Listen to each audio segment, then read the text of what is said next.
दोस्तों, आज की कहानी है मम्मी जी, मैं आपका अच्छे से ख्याल नहीं रखती तो अपनी बेटी के पास चली जाओ। दोस्तों, कहानी शुरू करने से पहले अगर आपने हमारे चैनल को अभी तक सब्सक्राइब नहीं किया हो तो कर लीजिए ताकि आपके पास पहुंच सके हर नया वीडियो। जया सुबह से घर साफ करने में लगी थी। अब बस खाना बनाना रह गया था। आज उसकी सास शांति जी आ रही थी। जया के पति विराज ऑफिस से लेने जाएंगे। जया एक एक बात का ध्यान रख रही थी क्योंकि उसकी सास की आदत थी हर काम में कमी निकालना और दूसरी बहू की ज्यादा तारीफ करना।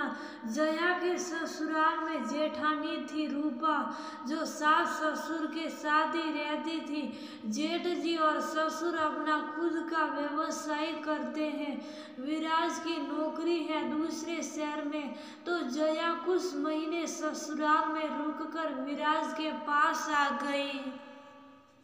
उसकी सास पहली बार गृहस्थी देखने आ रही थी। उसकी जेठानी ने कह दिया था संभल कर रहना। जया जानती थी उसकी जेठानी काफी परेशान हो चुकी थी, इसलिए वह ध्यान ही नहीं देती थी। जया ने खाना तैयार किया। उसे लग रहा था सास को शिकायत का मौका नहीं दे क्योंकि वह उसके पास तो कम ही आएगी। विराज माँ को लेकर आए। घर में घुसते ही वह ने देखा घर एकदम साफ सुथरा है, फिर भी आदत के अनुसार बोली रूपा कुछ ज्यादा ही सफाई करती है, जबकि जया को पता था कि जेठानी घर गृहस्थी संभालने में ही पूरा दिन निकल जाता तो सफाई कम ही हो पाती थी। सास को मेड रखना पसंद नहीं था और काम में भी कम हाथ बटाती थी। जया चुप रही, बोली माँ जी आप फ्रेश हो लो फिर खाना खाते हैं। इतने दिनों बाद इतना स्वादिष्ट खाना खाया, उनका मन प्रसन्न हो गया। फिर भी बोली रूपा के हाथ में स्वाद ज्यादा है। जया पल पल माँ जी का ध्यान रख रही थी, पैसे की कमी नहीं थी। विराज ने कहा था माँ पहली बार घर से निकली हैं, उनको कमी महसूस नहीं हो। जया को भी अच्छा लग रहा था, कोई अपना घर आया है। सुबह नाश्ते के साथ जया फल भी काट देती, रात में भी बादाम वाला दूध तैयार करके देती। शांति जी को बहुत अच्छा लग रहा था। सोच रही थी 2-3 महीने में आ ही जाया करूंगी, इतनी सेवा हो रही है। मन ही मन खुश थी।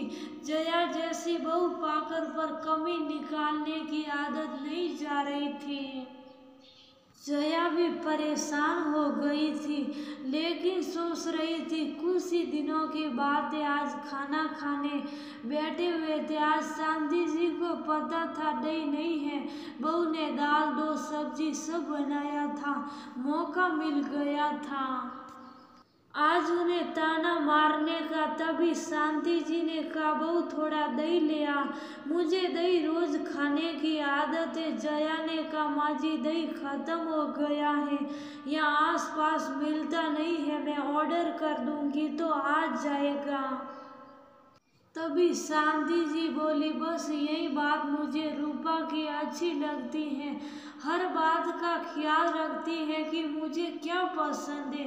मजाल एक दिन भी सुख हो जाए।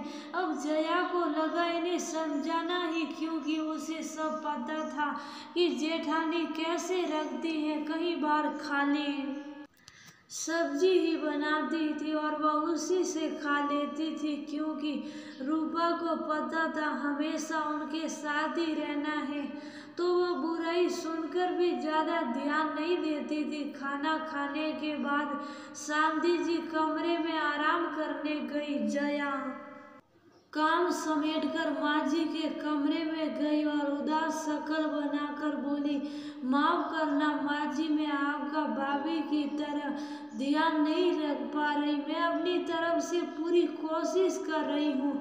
मैं अच्छी बहू नहीं हूँ और मैं नहीं चाहती आपको ज़्यादा तकलीफ हो, इसलिए मैंने विराज को बोल दिया कि आपका टिकट करवा दे और अब हम ही वहाँ मिलने आ जाया करेंगे। फालतू आपको तकलीफ होती है।